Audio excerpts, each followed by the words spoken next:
Pace Bene, salam damai dan kebaikan. Kembali bersama saya, Saudara Alam Saragi, dalam katekese singkat. Mengawali katekese ini, saya ingin menyampaikan kepada kita selamat memasuki Jumat Agung. Pertanyaan saya adalah, apakah pada Jumat Agung Yesus benar-benar wafat di salib?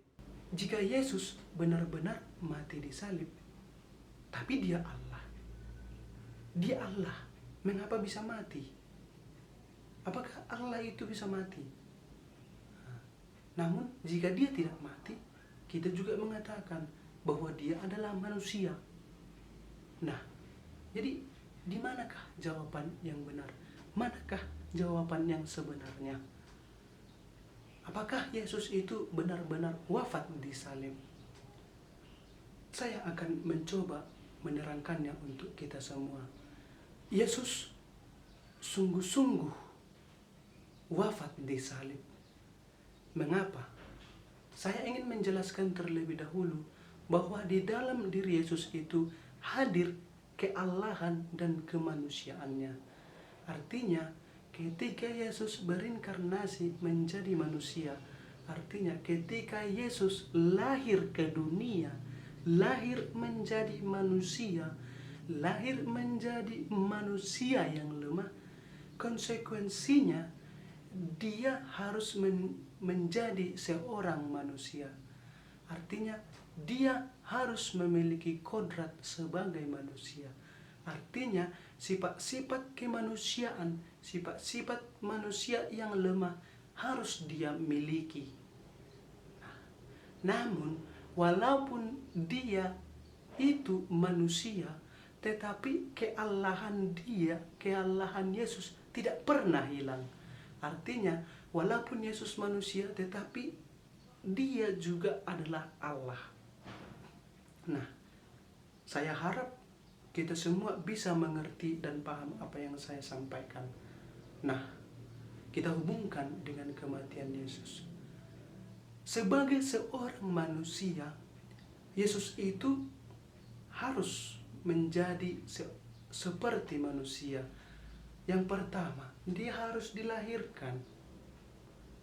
Dia dididik. Dia besar dalam keluarga. Sebagai orang Yahudi, dia harus dibaptis, harus disunat.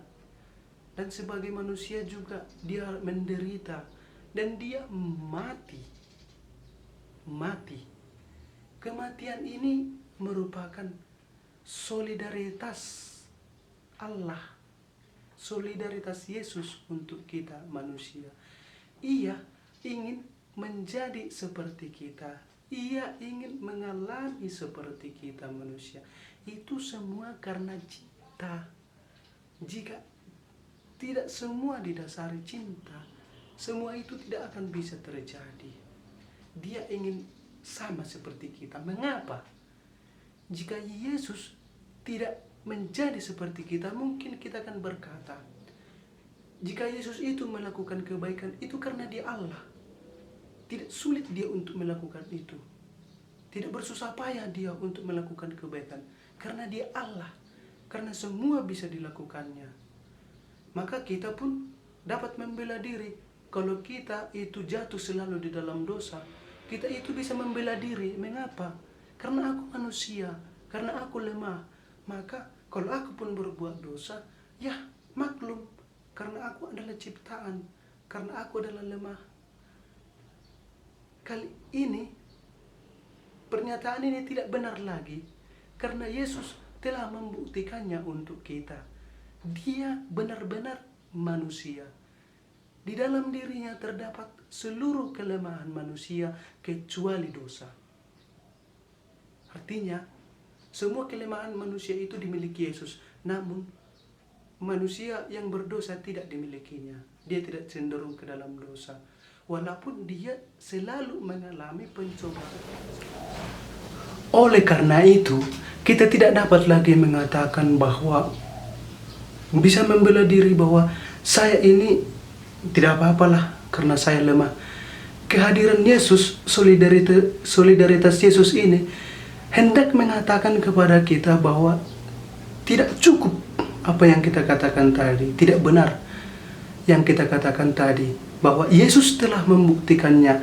Yesus telah memberikan contoh untuk kita bahwa Dia pun manusia, sama seperti kita manusia, dapat melakukan kebaikan tersebut. Maka apa bedanya dengan kita? Maka kita juga pasti bisa melakukannya. Nah, kembali ke pertanyaan tadi. Apakah Yesus benar-benar wafat di salib? Dari keterangan saya ini, dari penjelasan saya ini, hendaknya kita sudah memahami bahwa marilah kita yakin bahwa Yesus benar-benar wafat di salib. Mengapa Dia wafat di salib? Karena Yesus adalah benar-benar manusia. Maka Ia juga mati. Sebagai manusia, Dia juga mati. Maka di salib Yesus itu mati. Namun Yesus itu tetap Allah. Tetap Allah.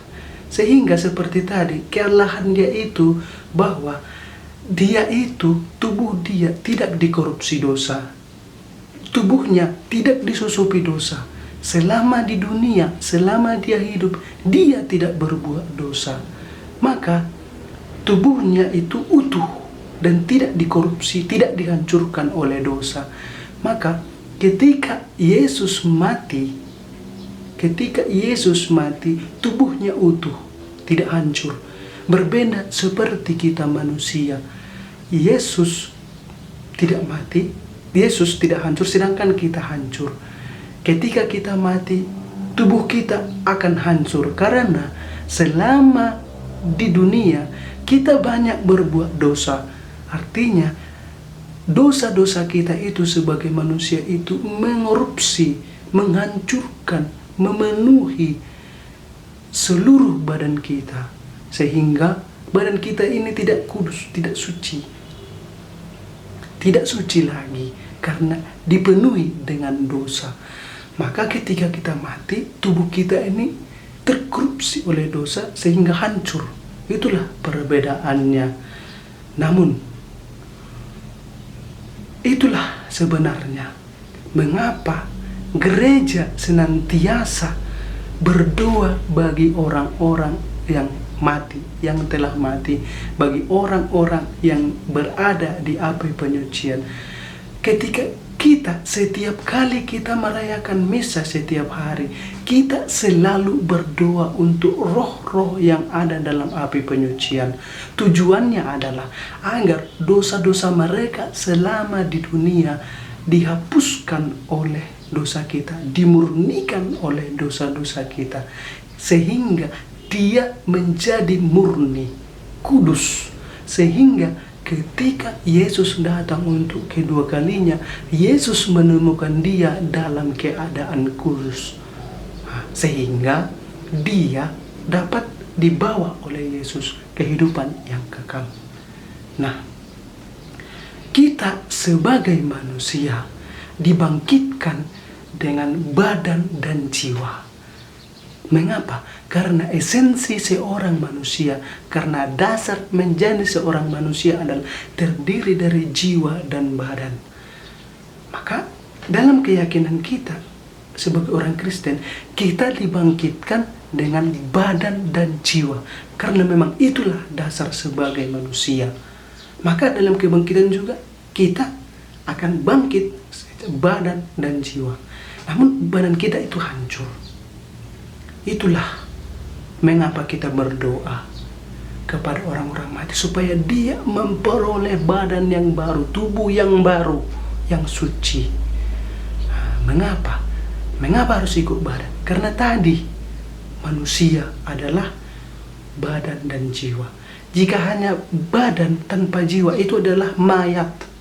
Sedangkan jika jiwa tanpa badan itu adalah hantu roh. Sedangkan dikatakan manusia dibangkitkan badan dan jiwanya. Maka tapi badannya hancur. Sekarang jiwanya menderita. Karena banyak dosa masih selama di dunia. Maka inilah mengapa alasannya juga Gereja Katolik juga tidak melarang kita untuk berdoa bagi orang-orang yang meninggal, tidak melarang kita untuk ziarah. Karena ini dasarnya, bahwa doa-doa kita itu akan menghapus segala kekurangan mereka selama di dunia.